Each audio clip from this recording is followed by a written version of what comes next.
So, hello people, we are back, we are live. There were some technical difficulties there.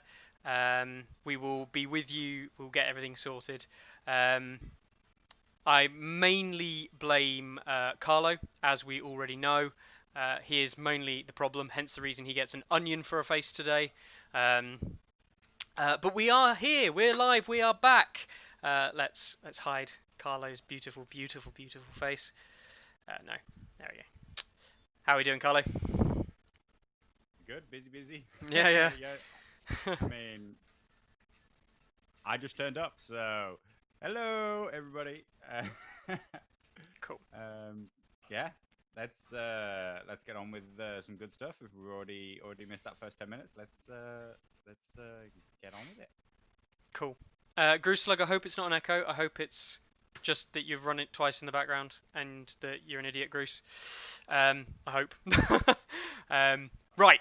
So, we are, if anyone did hear those secret dulcet tones from before, we are joined by I would say a special guest, but he's not really special anymore because he's been here before.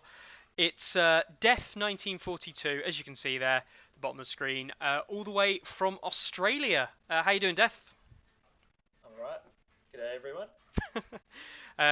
So the good news is, with all of this,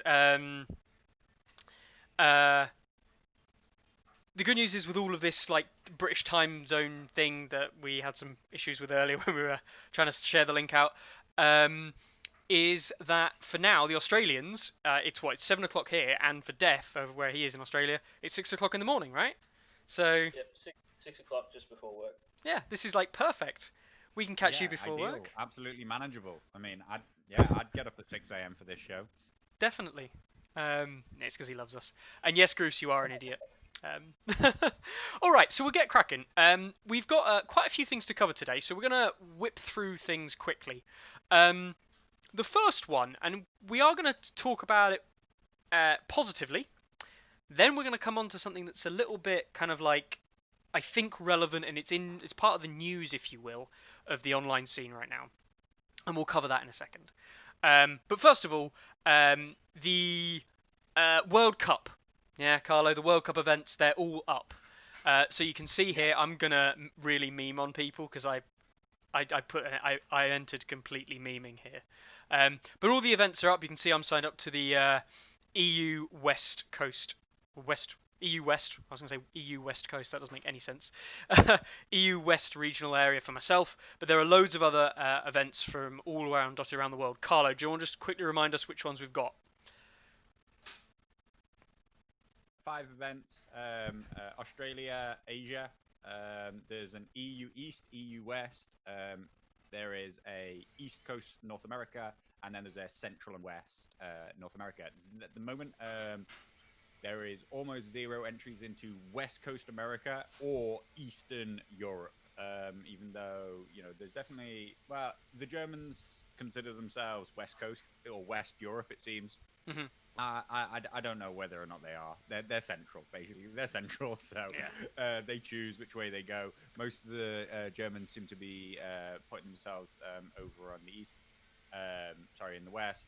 East is definitely Poland. There's a lot of users there and stuff like that. So hopefully that one will fill out. And on the west coast, hopefully there'll be some more US West Coast. If those events don't get bigger, then they will just become an EU event and an NA event. But it would be better if we had more entries, more regional diversity, and saw more people from those areas, because they are very, very big in terms of number of site users and stuff like that. But we're not quite seeing them turn into World Cup signing. Yeah. So I mean, you can see Affenkoff and WAP, who I believe are both German, I think. Who've been in the EU West, plus all the standard names you'd hear from the UK.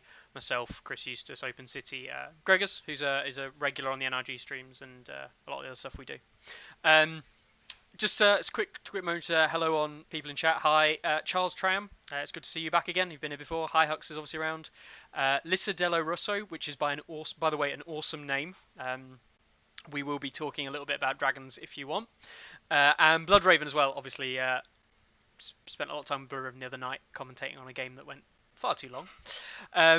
But yes, we are talking about the World Cup, and we obviously want to run a big event. We want to run something that's gonna really show off the new stuff. It is like a oh, what's from Sweden, is he? Ah, thanks, Hux.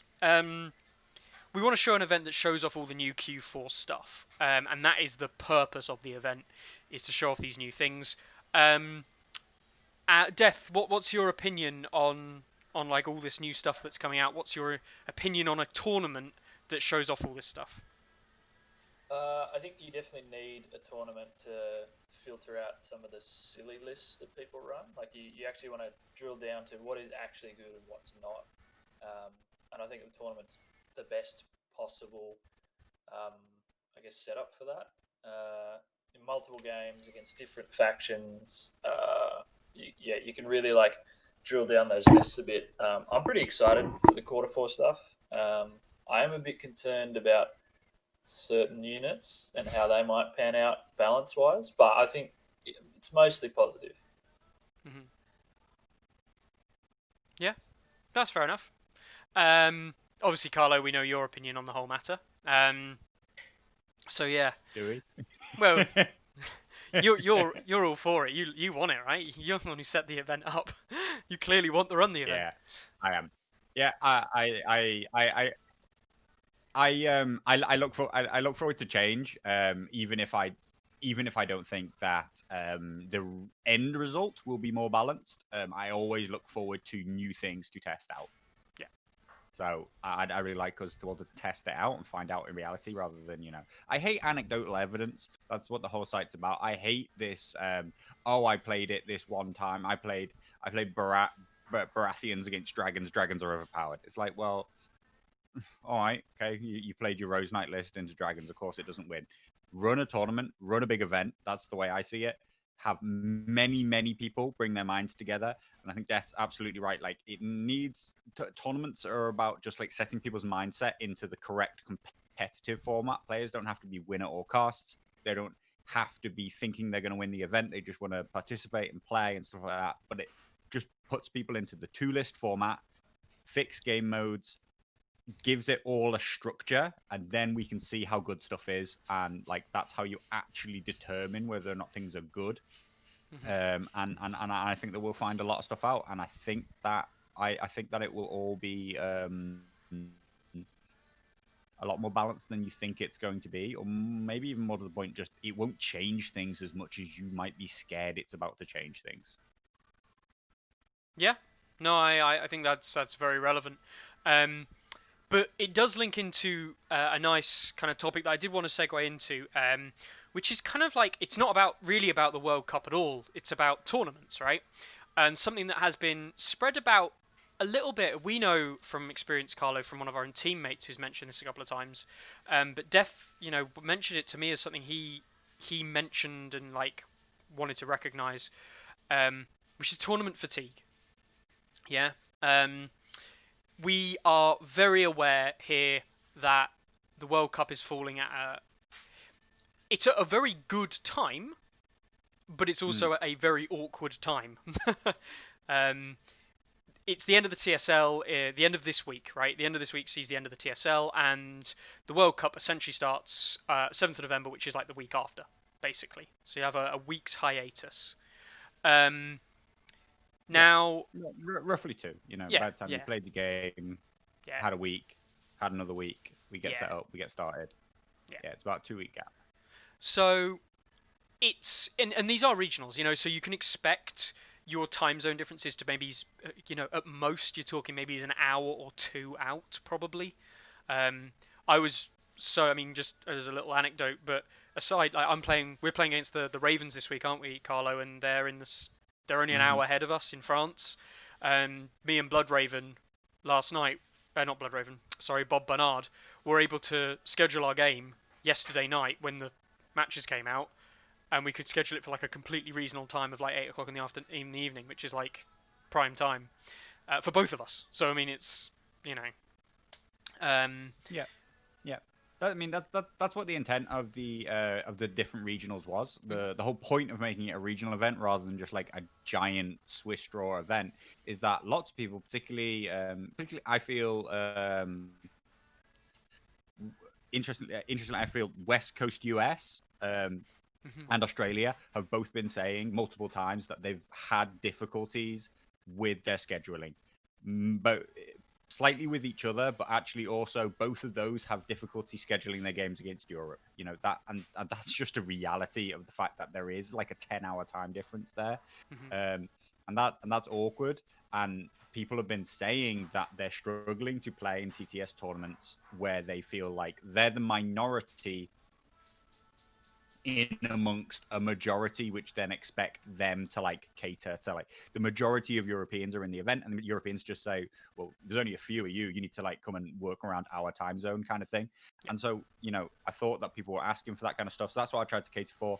Regional events, you get to play on your own time zone, nice and easy to get it all set up. And only once we get into, you know, the real final stages, which is what the finals and the qualification is, once we get into the last few players in the event, after another nice break, we'll then be having international games. Yeah.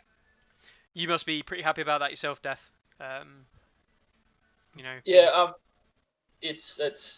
It has been tricky to schedule games. I think from the Australians' perspective, we got a lot of guys that enter a lot of like the really top end tournaments. So you got Spleen now, you've got Deoxys, you got DeBorder, and those guys definitely started to say it a lot more in the last few weeks. But it feels like there's no downtime between events. Yeah. And I think it's a reality of in the old days, in the face to face days.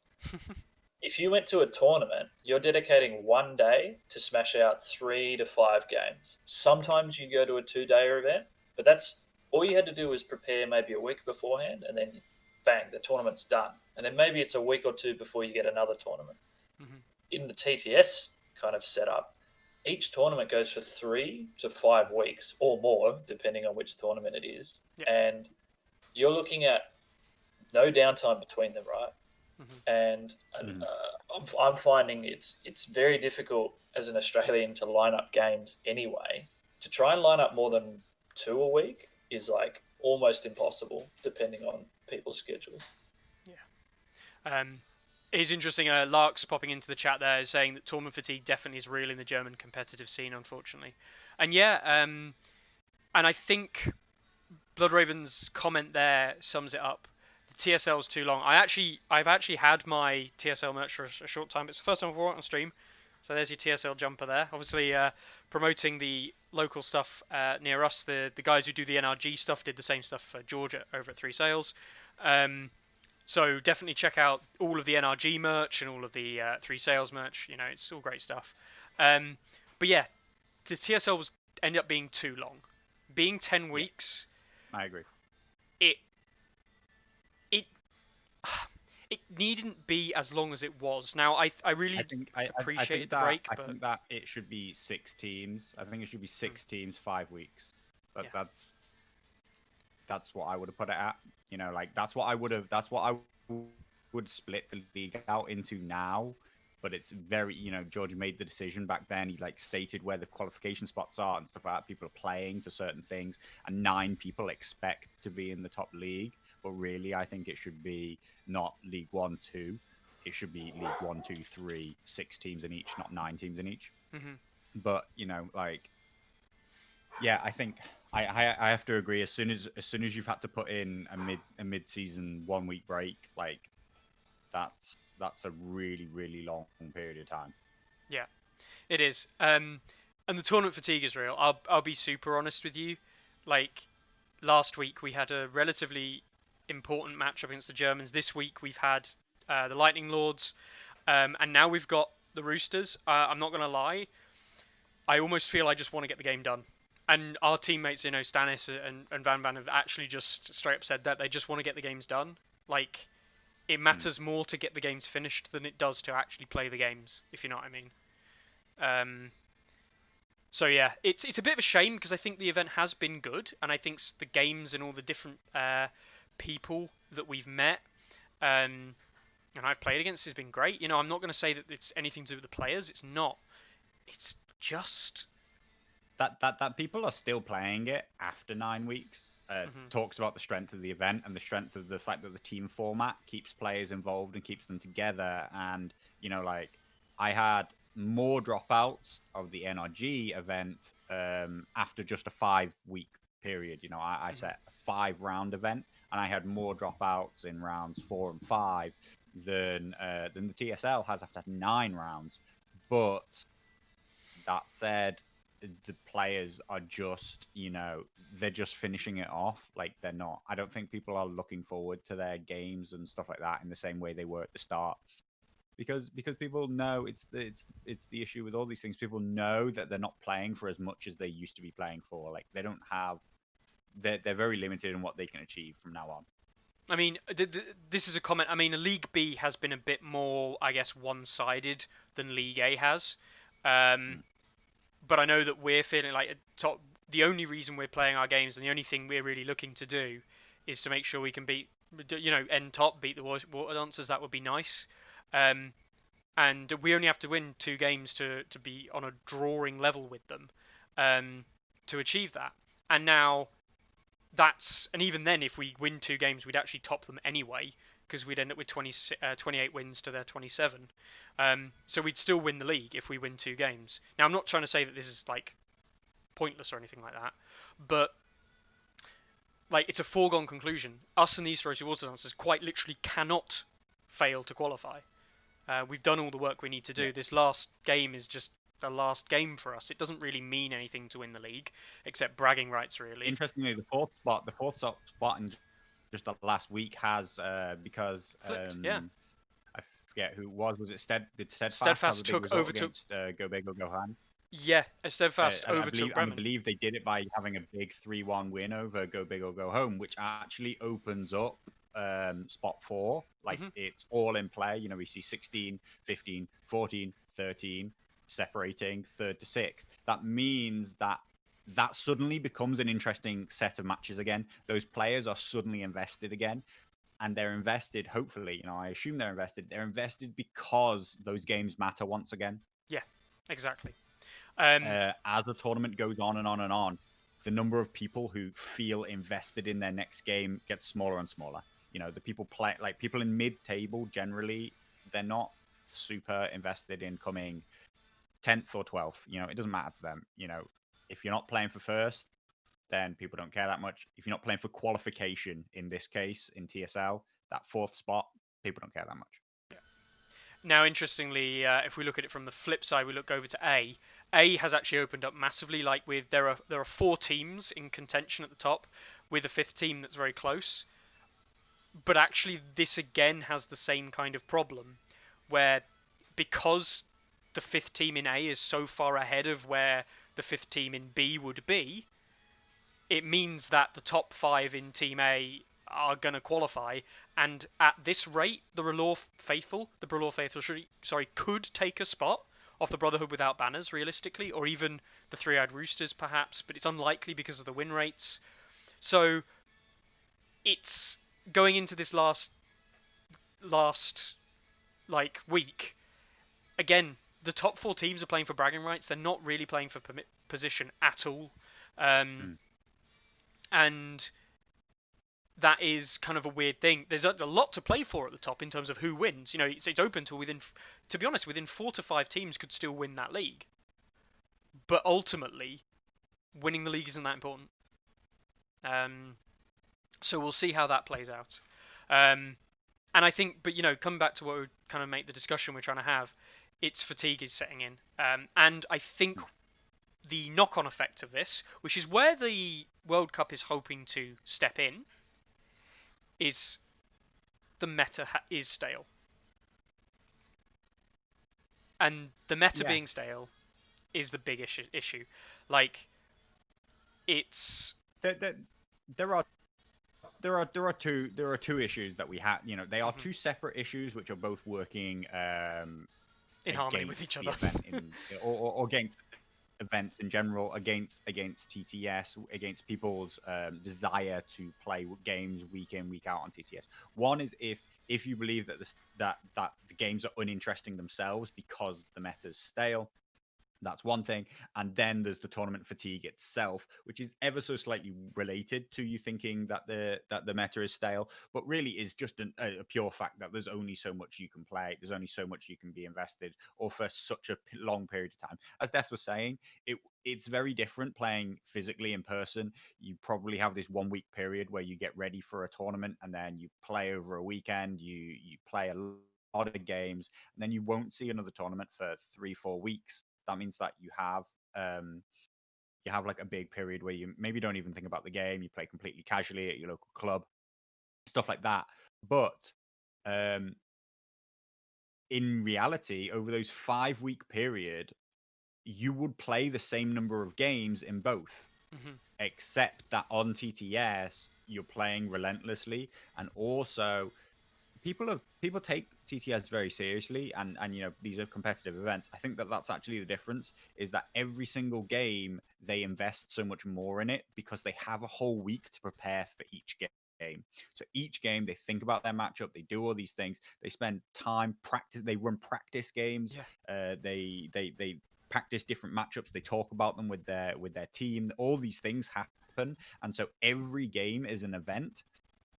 Whereas in a tournament, you get given your opponent, you turn up on a physical tabletop tournament, and you just show each other your lists, and you got 5 minutes, what I mean, less, to decide what you're gonna do. You play your game in 2 hours, whatever period of time you have, and that's it. The game is done. Like, so I think it's actually that players are investing so much more into every TTS game than they are into their tabletop tournament games. Yeah. They invest they invest practically a whole day into every game, whereas you only invest a day into a whole tournament normally, Yeah. and that is draining. Like, and it's possibly one of the things that I haven't I underestimated. I will absolutely admit I underestimated how burnt out people were, because I I haven't invested that in the TSL. I like I'll, I'll openly admit that I am playing a list that I don't think serious, and I don't take my matchups seriously. I still play as well as I can for a period of 2.5, 3 hours. No, I'm not saying that I joke around while I'm playing. I'm playing competitively, but I'm not preparing for these games. Like, and again, that comes from the fact that I've felt since about week 3, we already qualified for the upper league. It was very, very clear that the Humble Onion Smugglers didn't have to work extremely hard to qualify, to make like top 4. And so I would say that, as yeah, so humble. So humble. Yeah, so humble. I'm so humble you wouldn't know.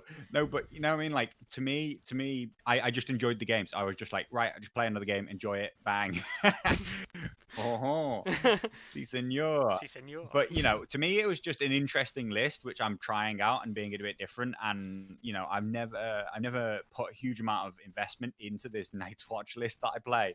Um, and it's done fine because other people aren't used to it, and I've also got very lucky in terms of the matchups that I've had and all that kind of stuff. Means that I haven't had to work really, really hard for it, and other people are. They are investing a lot in the tournaments. They're working really hard for it. They're practicing, and a lot of people got a lot better and really got more out of the tournament because of it. But I can also see why you'd be absolutely drained after 10 weeks of that. Hmm. Yeah, I think another interesting thing to consider is, again, back to if you were doing 1 day tournaments.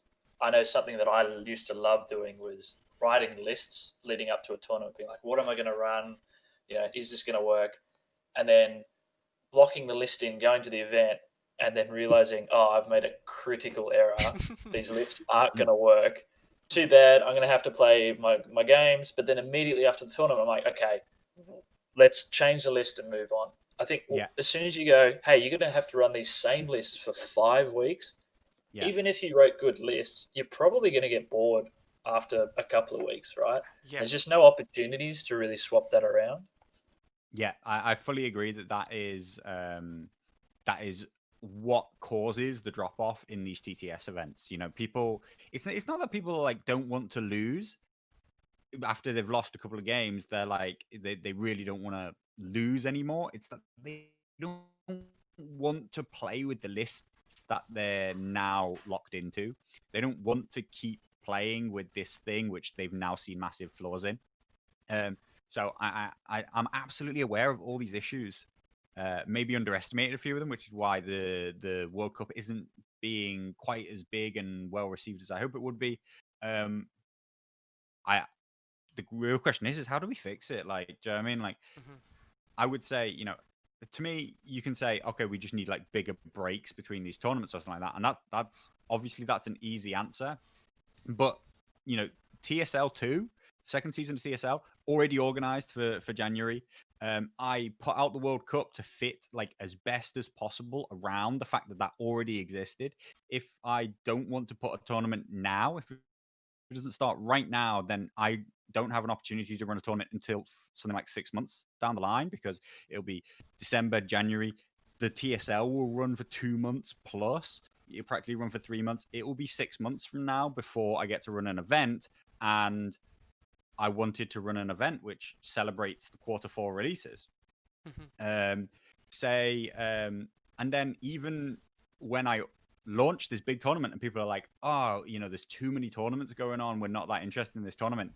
Tons of other TTS tournaments have also sprung up at the same time.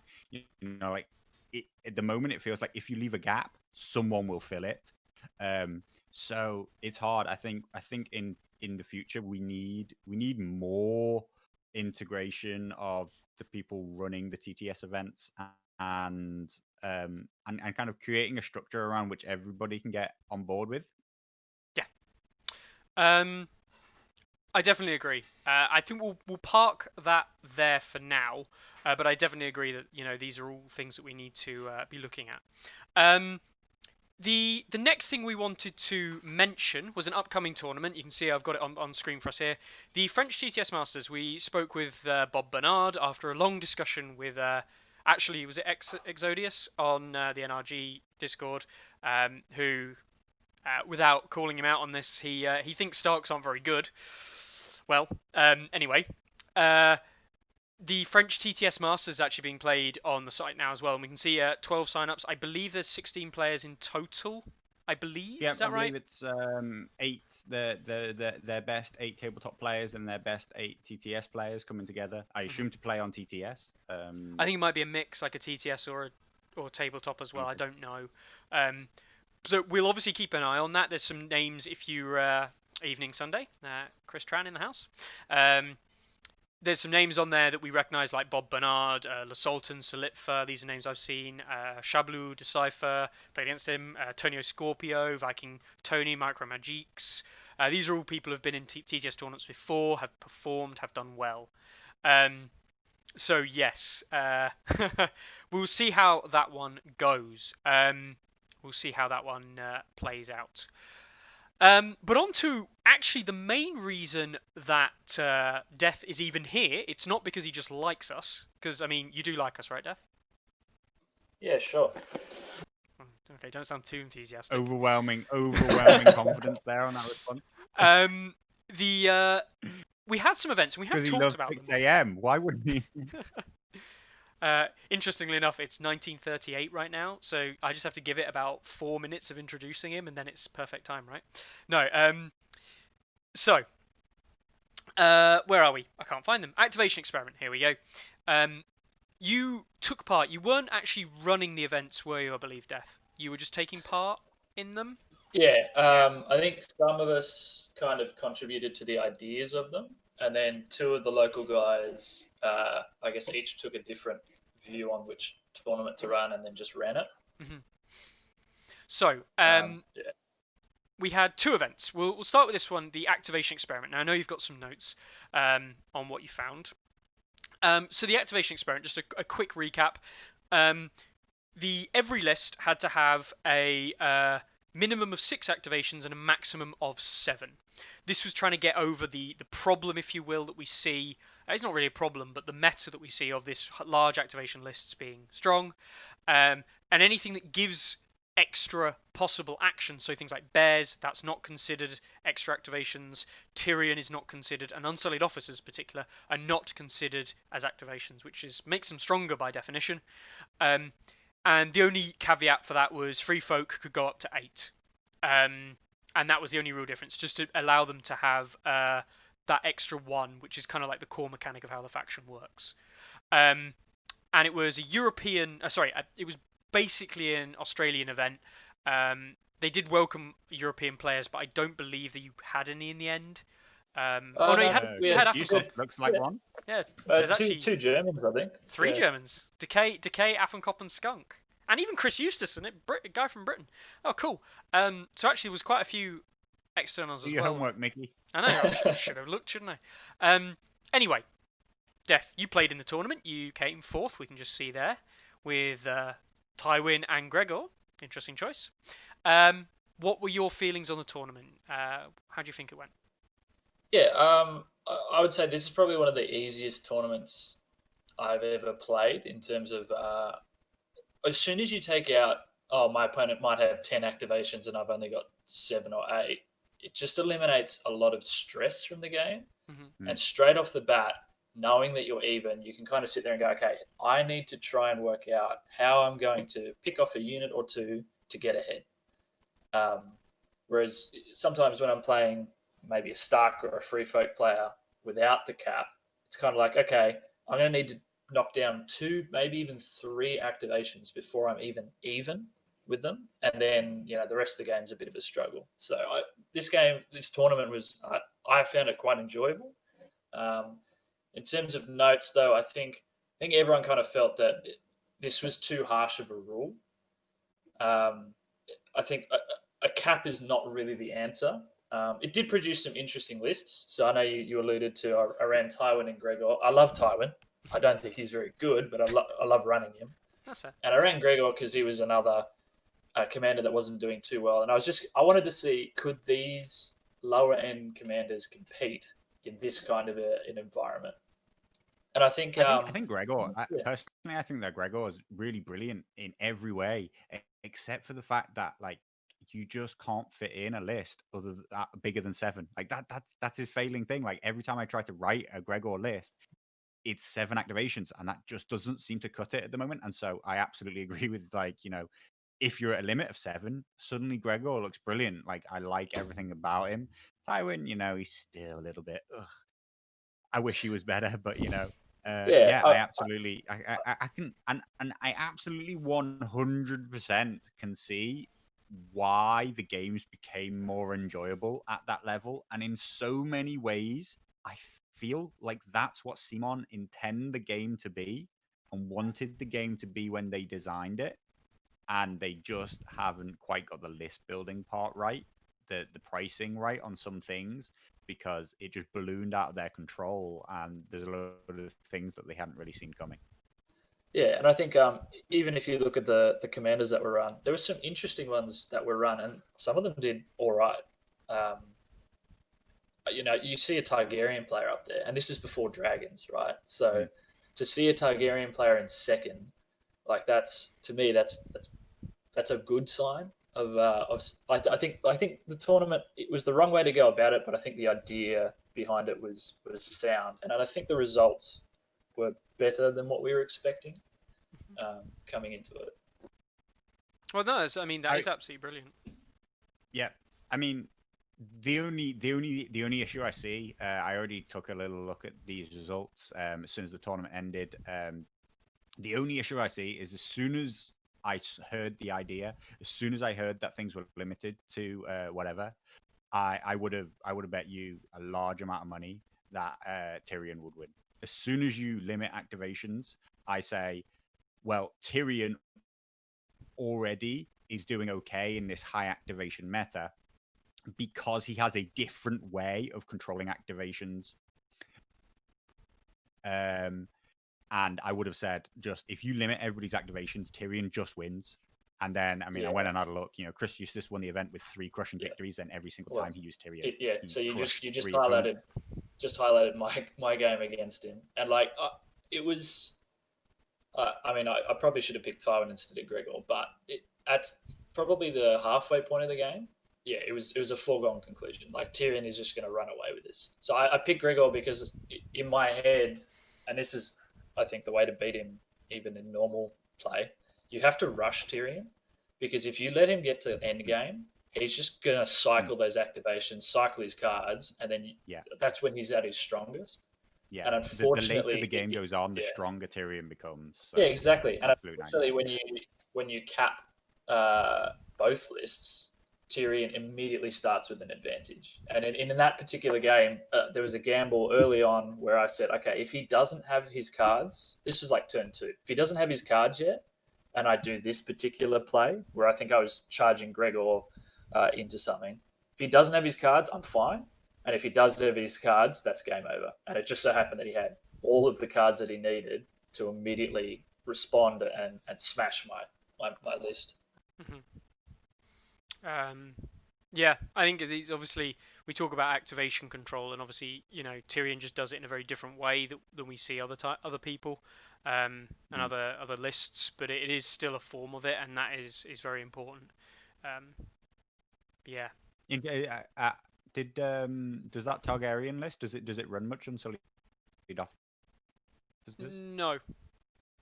It's got one, I One think. one in a No, Stormcrow Archer interesting. unit. See, Yeah, because I've always actually believed that Targaryen. The only problem with Targaryens, the only issue that they have is that they're a 7 activation army in a 8+ activation game right now. 8+, it's an 8+ activation meta, but every list that you want to write with them comes out at 7 activations. The same way I think about Gregor. Like I'm not unhappy with the Gregor list that I write. I'm like, yeah, I like every one of those units. I like those NCUs. I like this whole setup.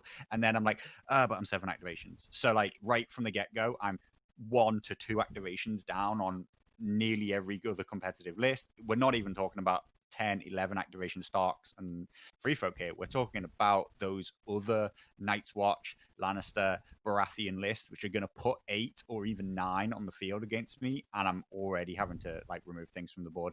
I feel that that's where Targaryens are at because they're priced around that 9 point, and then have these filler units at 6 points, not even 5 points, and only 1 3-point NCU that they just can't hit 8 in a nice way, and so they would be fine if only everybody else wasn't playing at 8.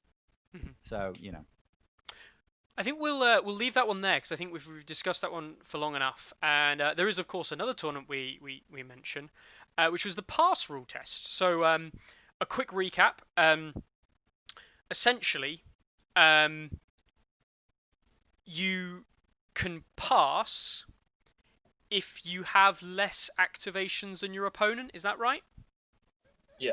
Yeah. Oh, And less activations on the board. Yeah, yeah, like yeah. Remaining. so if yeah, so like if your units die throughout the game, it does change how many passes you Yeah, can do. yeah. How do you think this one went then, Death? I think this one was a much better rule. I think it was a lot more elegant than the other one. Um, I think, interestingly, the results weren't very surprising. So going into it, we had certain Stark players and Free Folk players in our community were saying that the sky's falling. This will be like an absolute disaster. You're taking away our only advantage. And then in the end, it was like they topped it, right? And they topped it, I think, pretty comfortably. Yeah, they did. Yeah, it was a Um, Stark free folk. yeah. So I guess some notes on it. The TO did a poll at the end, like a survey, and just to get everyone's feedback on it. And so there was a general perception that lower activation players, their game experience was improved. They felt like they could actually compete. Um, all respondents liked the rule. Half wanted it. Well, half wanted to see it in the game. So that was basically, I think the question was, if they were to introduce it tomorrow, would you be happy to see it in the game? So half the people said yes, I'd be happy to see it in the game. Some felt, interestingly, that it didn't have a big enough impact. Um, I'm not really sure who. I think some of the free folk players were saying that they felt like it didn't really bother them too much. Rebalancing factions kind of wasn't really the goal. as you can see with the results. But it was more just to try and give some of those lower activation lists, the 7 activations, a chance against the 9s and the 10s. Um, and I think the only other thing to say was some free folk players said that it was a bit hard to trigger some of the cards with the pass rules. Um, yeah, I think from my perspective, it completely changes aspects of the game for the better, in my opinion. So there was a game against Free Folk player where in a normal setup, he's got, I think he had 10 and I had 7. And in a normal setup, my entire army has moved and he's still got 3 to 4 units that he can then move after me. And so he doesn't really have to make hard decisions to get to that stage. As Mhm. soon as you add passes in, he had to completely change how he was playing because he's going, I want to gang up on one of your units, but we're even in terms of activations effectively. So I actually have to be really careful about how I do my moves because your knights of Castle Rock are sitting there and they're passing and they're waiting for you to go in. And I quite liked it. And the free folk players that I played and talked to, they liked that it changed the game. They're a little bit annoyed early on, I think, that my advantage is taken away from me. But I think they found that in the end it really wasn't. Mhm. Yeah, players adapt. Like players adapt much faster than they think they will. Players get used to the status quo. Tell you what just occurred to me, and I actually think might be is a really important part of it as well, and could be added for those who think that it's not a big enough rule. One of the things that I've found, both like theoretically thinking about how I'm going to go into a game, and also the same for like commentating on 2 other people playing and the ramifications of like how things pan out, is one of the things I think that the activation advantage does, particularly the on-field activation advantage.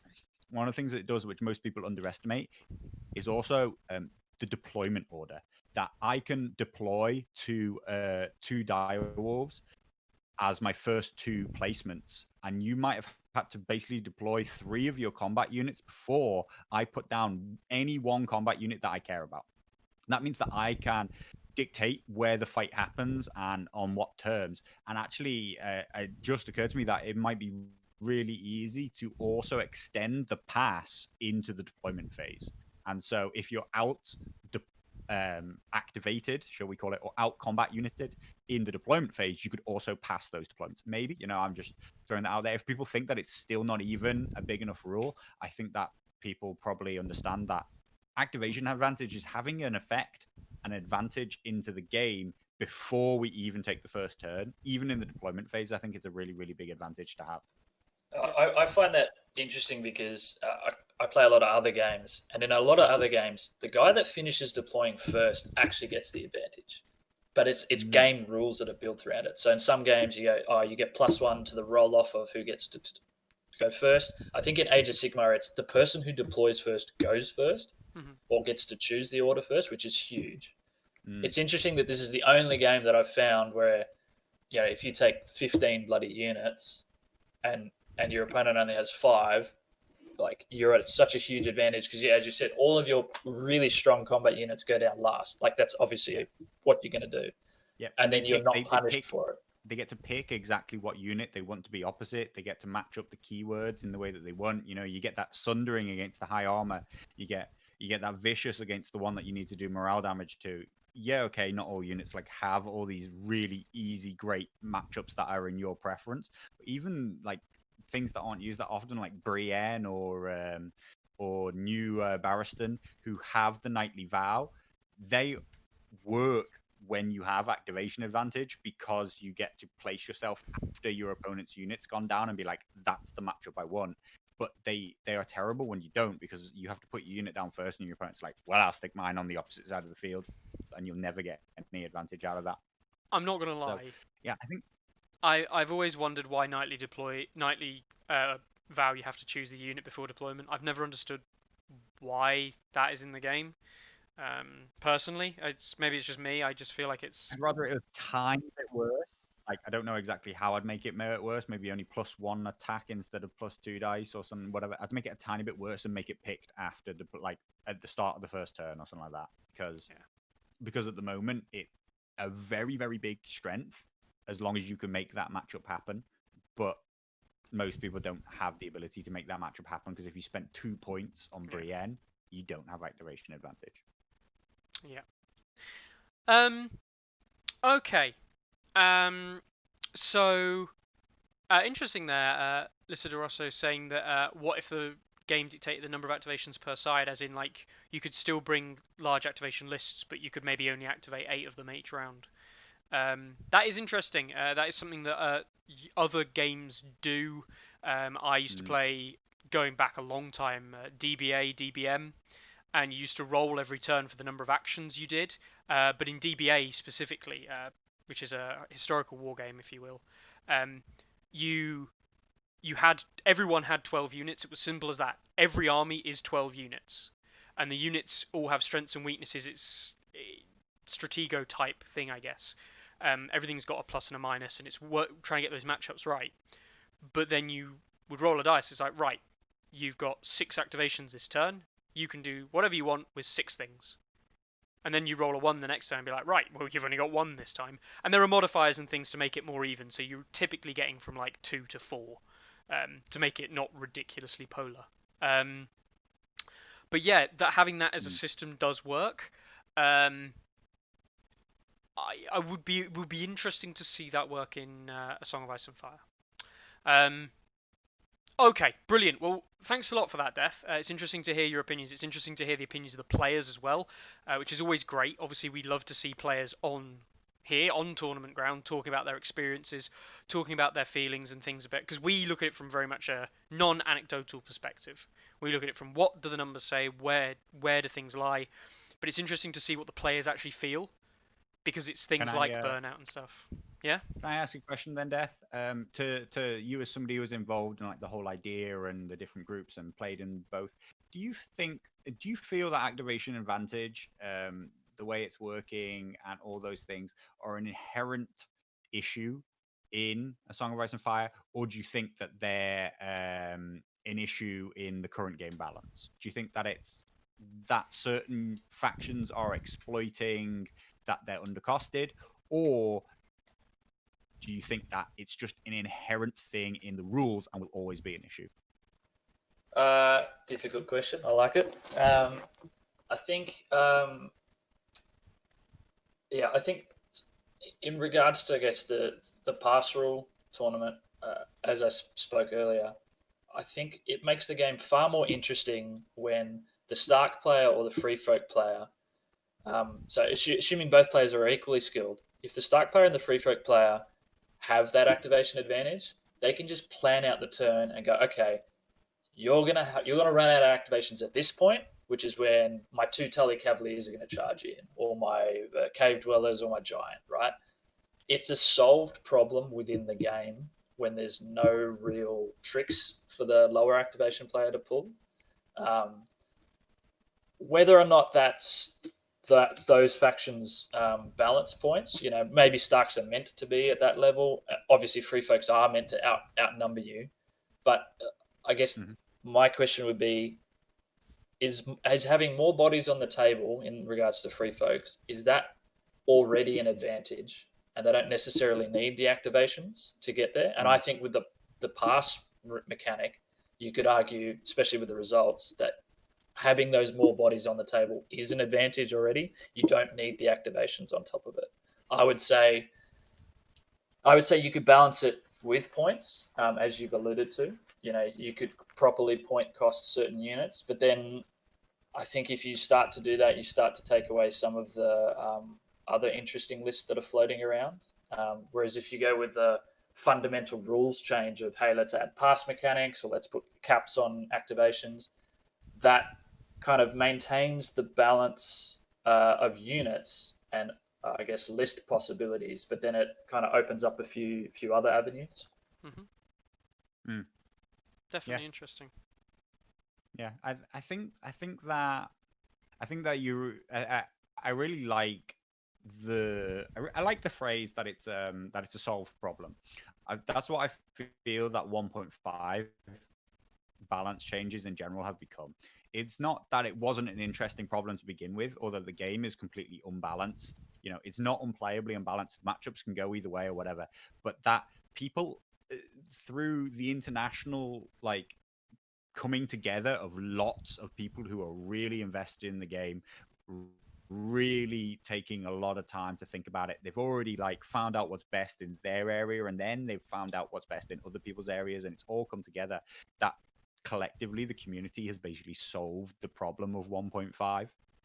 It is just so well established what are the best list compositions, what the key pieces in them are, and um and so people are desperately looking for ways to shake that up so that people have a new problem to try and solve. The game involves dice. It's never 100% decided from any aspect. Anything can change, but I think that people want a new interesting problem to solve. Quarter four could give that for some time, depending on how big an effect it has.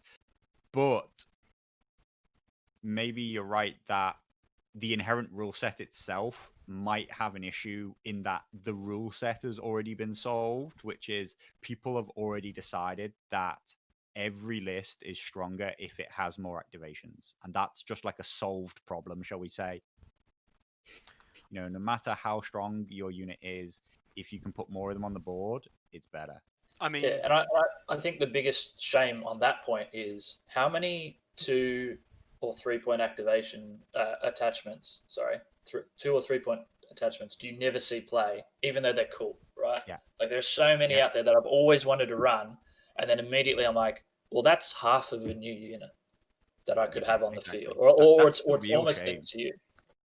That's the real shame to me, which is that this is based on such a loved IP with so many characterful members of the books that are pretty well enough represented in their rules and the way attachments work in this. It does really, really well. I like it much, much, much better than say 40k or something where it's okay, I have this character and he's got his whole own profile and he does his whole own thing and goes off by himself. No, that you're in a unit and you give abilities to that unit and you're reliant on the unit that you go in, and you have synergies with going in the right unit and not in others.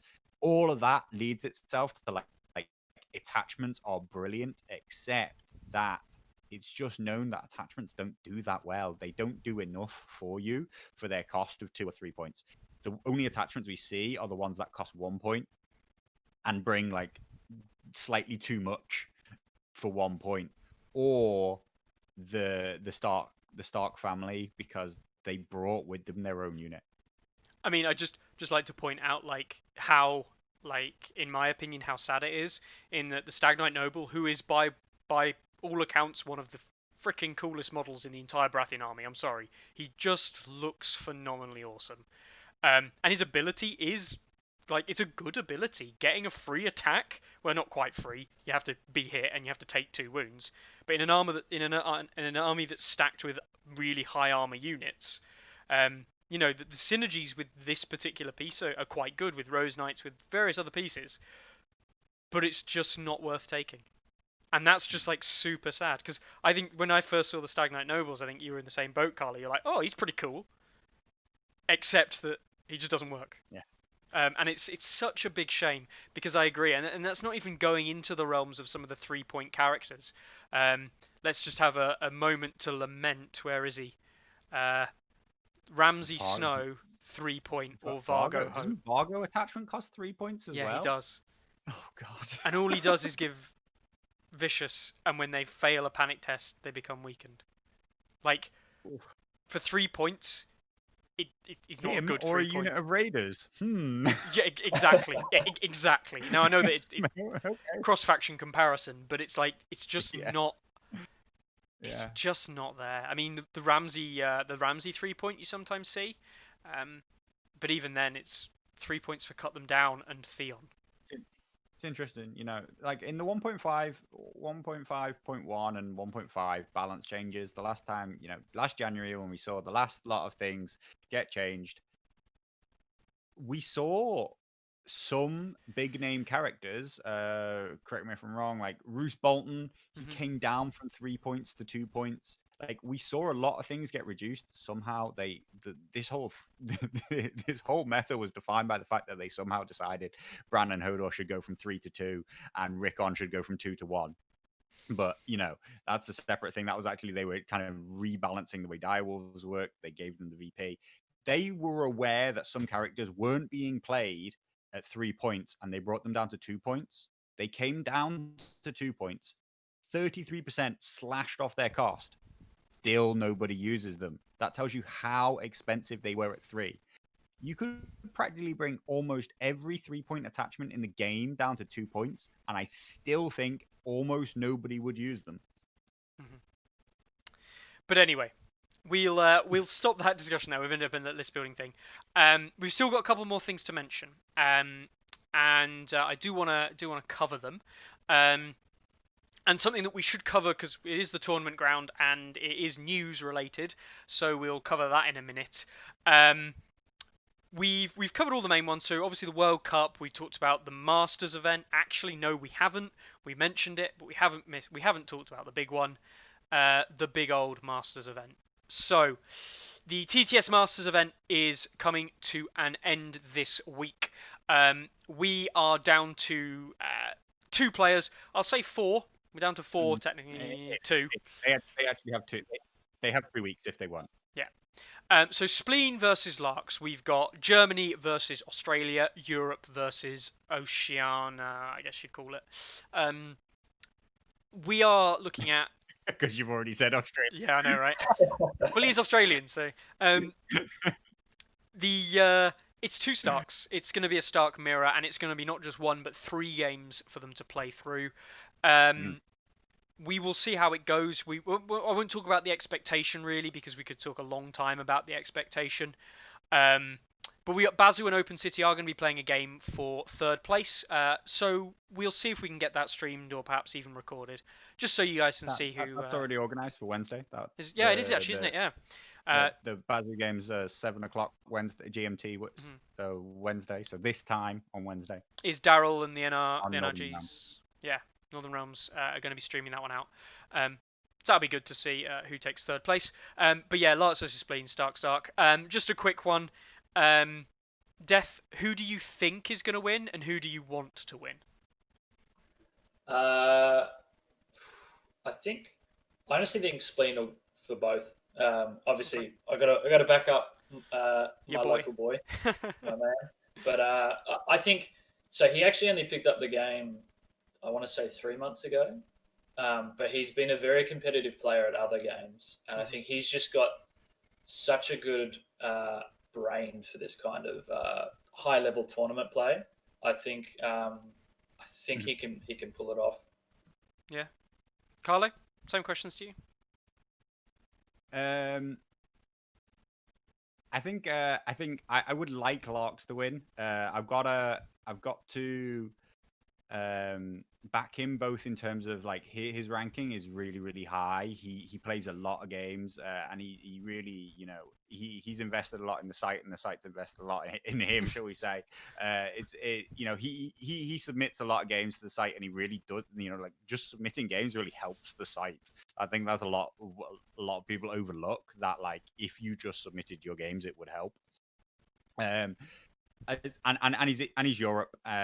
I want the number 1 ranked player to win, to prove that he is number 1 ranked and all that kind of stuff. So that's why I want him to win. I actually hope more than anything that it goes to the 3rd game. I hope that it goes 1-1, not 2-0. I haven't watched Spleen as much as I've watched Larks. I think it could go Spleen's way. Like, I think it might actually go Spleen's way. I think from what I've seen of them both play, I think Spleen is more willing to take a risk, more willing to go out there and win the game. I think Larks plays a very defensive control style, which I think that other, but he does know, he has shown he has a very, very good understanding of the Stark mirror because he's played a lot of other big players in that. Lox has come from an all Stark quarter. Don't forget, he's only, he played Starks. first round Starks, second round Starks. He played a non-Stark in the semi, but he's back to Starks again. Whereas Spleen's actually come through a lot of non-Starks. I think he's beaten a lot of free folk to get here. So it'll be interesting. We'll see how well they both know the mirror matchup, because I think it's a really tactical game, the Stark mirror matchup. And I'm so super excited to watch them play it in 3 different game modes. I think by the end of it, we will know which one's better. In my opinion, like after a 3-game series, you will know which one's better. The thing that's most exciting for me is not really the winner. It's seeing game 1, seeing how that plays out, and seeing if and how the players adapt for game 2. Because I'd like to see, if Larks plays that standard defensive Larks game and Spleen plays this quite aggressive double Tully heavy cav list and just goes punching through things, which he's done numerous times. He really loves that kind of just like, I'm gonna punch you really hard twice in the face and see if I win. I actually really like the combination of those 2 things hitting. I really like if that plays out in game 1 and perhaps Larks loses, and then Larks to come out in right. Then for Larks to come out in game 2 and suddenly just take Spleen by surprise and hit him with this high aggression, that's what I want to see. That's what you want to see in finals of other games out there, and I think that'd be really good. They can't swap any lists, but they can choose different they're lists. still all three games are unique games into a 2-list format. So each time there are 3 different game modes which are decided off the top of my head: Dance with Dragons, then Feast for Crows, then we end on Fire and Blood, which is pure random chance. It was only 1 in 6, but the crowd favorite, Fire and Blood. If we go to that 3rd game, it's going to be absolute bloodbath. Each time they're making a unique choice about which commander they play. I hope that we see different commander matchups in this, not just the same 2 lists going into each other. But it's well known that how most Stark players favor picking their Howland list into other Starks. So we might see Howland 3 times in a row. Maybe. I'd rather we didn't. But they're 3 unique games, 3 unique choices. So they don't change their lists because they're fixed for the tournament, but they're not picking one list for all 3 games. On that note, though, we've covered all the big tournaments. We'll be bringing you all the information from the Masters. We'll be making sure that NRG and everything that happens over here, and obviously at Stats, we'll be keeping you up to date with all of that stuff. There was one last announcement that we had last week, one last thing that happened, if you will, and it was kind of a surprise. It kind of took everyone. I forgot. Yeah, you'd forgotten, right? You completely forgotten. It took everyone else by surprise, to be honest. And I'm not gonna lie, I think it's a slight. I completely think that this is a response to community interest in team tournaments, not necessarily something that Simon had got planned. If they're working on it and they see, I think they've. I think they must have. Yeah. It doesn't take you 10 weeks to put that together. So either you don't know the TSL is going on, or you've put it together because you've seen how successful the TSL is. Get it? Yeah. And if it took you more than 10 weeks, then no wonder everything takes so long. Yeah. It took you 10 weeks to put together a tournament document. Yes. So this is interesting. I don't know if you've seen this at all, Death. I have actually. Cool. I'm actually thinking of running a real life version of this cool. at the end of November. Cool. We'll keep us updated and run it on the site, obviously. But what are initial thoughts? What are your initial thoughts? I got to be honest, I'm a little bit apprehensive. I want to stay positive about it. I think it could be really good. But I am a little bit apprehensive. I think they've taken a working model and changed it for some reason. And whenever you take something that works and change it, there's obviously the opportunity that you've made it worse. So I am interested to see how it plays out. It's got the pairings, like team captains pick pairings, don't they? Effectively, yes, but the team captain effectively changes each round. Yeah. So what I find interesting there is that it's almost a copy of like your standard kind of like ETC, generally well established, well known tournament team matchup pairings, but they have done like almost again they managed to make it a little bit complicated by calling them odd things, calling them lords and bannermen and bannerman 1, bannerman 2, stuff like that. Because it's really simple if you explain it in terms of just like pick player 1, pick player 2. But so it's complicated. They seem to have done something a little bit weird there, which I don't quite get. But like Mickey's saying, it's quite an established format that does work. I'm yet to see whether or not they've done something weird with it because I don't understand necessarily why they've decided all this knock-on effect in terms of deployment. Who picks deployment zone and who picks first turn and stuff like that, right? Like they've decided which order things get paired up in has knock-on effects onto these games rather than just on the pairings. So that part, how that plays out, like it might end up being tactically brilliant. Like it really could be. It could be that if a matchup's picked in one direction but not the other, then it's favorable to you. If you know that you get to go into it picking turn and stuff like that, then that part's great. But yeah, what do you think? I definitely think that the whole thing where because I'm guessing when they say you can choose your deployment zone or pass this to the opponent, then you're effectively one player is in control of who first player is and who chooses deployment. I would be interested to play current matchups before we do team tournaments, but just play a current matchup, but use that rule. So decide before anything else who the first player or who has the choice of deployment or / first player. Oh, Carlo seems to have broken up there. Before terrain, before objectives. Yeah. Sorry. Before the lot. Before terrain and before objectives, if you know who's going to be able to pick sides, then I think there's a huge knock-on effect there. You can make the game incredibly asymmetrical. Yeah. You can make one side so much stronger than the other, knowing that you get to pick the side. Which I think they might have overlooked. We'll see, and maybe that is the balancing act. Maybe that will balance games in the team tournament. But I do wonder that the other big thing was only choosing neutrals once across all team lists, except if you have a neutral player who can, of course, choose neutrals in their list. I think that's a good one because I think it lowers Varys and Walder opportunities, which is always good to have hard counters removed from the game and allow more things into the game. Things like the Unsullied are more powerful and actually can be fielded without having to worry about Walder. But when Varys and Walder are being picked because people feel like they have to have them to counter the opponent's stuff, without them, are we just taking the control tools away from the factions that actually need the control tools to be competitive? My immediate thoughts were, you're playing against a Stark player and you don't have Varys. You ain't stopping sudden charge. That's not a choice that you have. And just quickly for Francesco, he says that, well, if you know that it's going to be, if your opponent gets to pick first, then you should mirror his choices. That only works if you deploy second, and also only works if you're doing all these things second after your opponent, and also only works if your opponent doesn't place it in a way that can't be mirrored. Mm-hmm. Definitely.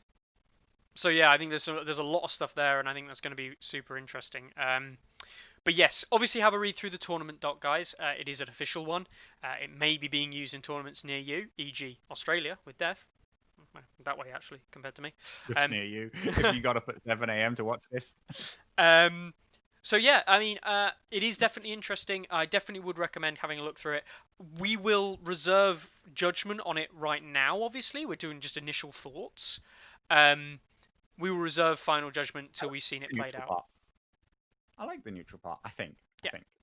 Yeah, I like that it gives neutrals something, because they didn't get much in quarter 4. No. And the other faction who aren't doing very well, Targaryens, they got a lot. Yes. But there we have it, guys. There we have it. I very much expect neutrals to be number 7 very soon. You seem to be losing you again a bit there. But yeah, the rankings we see there, finishing up with those, we'll see those Targaryens almost definitely rise up. Now, as an a little side, we'll mention this at the end. Some ideas that I've been having is certainly one of the series that Carlo's been doing is Commander kind of like discussions, talking about commanders, how powerful they are, this, that, and the other. But there's been a lot of requests more recently through Discord, through even the chat here today. People talking about like analyzing lists a little bit. Now I know that there are series on YouTube that are doing this, but actually taking and breaking a matchup down and analyzing the matchups. This is something that we have seen a lot of requests for, something that we've seen talking about. If that's something you're interested in, let us know. It's certainly something that I'm more than happy to talk about. It's probably something that Carlo is more than happy to share his wisdom on, and using statistics to back it up. And no, it wasn't a fart; it was my dog squeezing her squeaky toy. But if you wanna do that kind of series, if you want that kind of series where you break information down and kind of like feed into what we think works and what doesn't work and how you can break down a particular matchup, let us know, because I'm sure that me and Carlo can put our heads together and work out a live series like we do with Tourney Ground, breaking that kind of thing down. So let us know. Gruslug saying we should just do it. We'll obviously talk about it. I haven't actually said anything to Carlo about it yet, so it's kind of... When did Lannisters become number 2? I don't know. I've been busy. I know, right? When did Free Folk? What happened there? It's because I mean I've played against a lot of Lannisters this tournament, and I've beaten a lot of Lannisters. God. Clearly, someone's not doing it right. I missed something. I missed the memo. Jeez. Anyway, guys. Thanks a lot for joining us again today. Death, any final words? Make Flayed Men good again, please, Seymour. No one wants to see them again. No. Yeah. I do. Yeah, it's only because you've got boxes of them. I painted them not so long ago. Well, I got half of painting them. Classic. I want to see them again. Yeah. Okay. Cavalry. Why didn't we like? I've had enough of Lance cavalry, grindy cavalry. That's what we want. That's what the people want. Champs the Stag coming out. They're grindy. Yeah, but. Anyway, guys, thanks a lot for joining us. Death, thanks a lot for joining us early in the morning. I'm guessing you're going to be getting yourself ready for work right about now. Yeah, pretty much. Yeah. Straight into work after this. Fun Thank times. you for having me, though. It was good fun. No, it's a pleasure. It's a pleasure to have you on. You've been on a couple of times now, and it's great to hear different interesting stuff from all around the globe. So we'll welcome you back on in the future. Certainly, if you do run this team tournament that you're thinking of doing, which might be the first one that uses the rules, I will be really interested to have your thoughts on the back of that. So yeah, definitely keep us updated. All right then, guys. Obviously, thanks a lot to everyone who's joined us. Thanks a lot for everyone who's stuck around even through the couple of technical issues we had at the start. Thanks a lot to Carlo. Obviously, I have to thank him and all that kind of stuff. And well, check out the site. Keep checking out the site. Head over to the YouTube channel and we'll check out all the other video series that we're doing. The last video that Carlo did was pretty controversial. That way I always get my left and right wrong. Got some views. It did get some views. And he's talking about a controversial topic, but actually with a positive spin on it. Interesting. Carlo's never positive, right? So no, head over, check on the video, check out all the other stuff we've got, subscribe if you can. Check out the Facebook groups, I'm sure you're a member of already. And give our boys over at NRG a watch as well with all the different Twitch streams that they do. You'll find me over there a lot. You'll find Carlo over there. You'll find our colleagues Daryl. You probably rarely find Scott over there. He just lurks in the background and makes art. He plays MCP now. He does play a lot of Marvel, actually. But yeah, again, thanks a lot. Keep up to date. You know where to find us if you've got any questions. Sign up for the World Cup. Sign up for the World Cup, and we will catch you next week. See you later, guys.